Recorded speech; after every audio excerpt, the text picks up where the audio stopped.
ao manoloana andreny hoe indrokely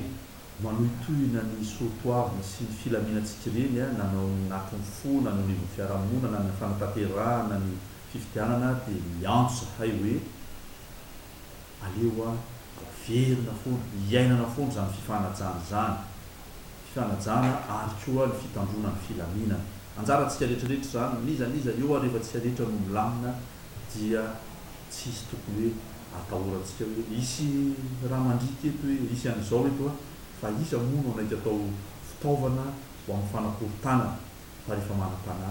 ty fihavana rehefa manam-pana zany dia mitandro ny hasonao sy ny zon'olona ianao a dia izay koa ny antso lehibe indrindra hoe samy mandray ny andraikiny ao anatin'izay le toe-tsaina maha-olombelona toe-tsaina ambony maha-malagasy zay hoe manaja ny hafa manaja tena mitandro ny aina mitandro ny filaminana dia miraso ho an'ny tsika mianakavy a mba samy ampateraka ny adidina na ny tsirairay na ny tompony andraikitra isa-tsokatsiny sy isana amaratonga ny hafa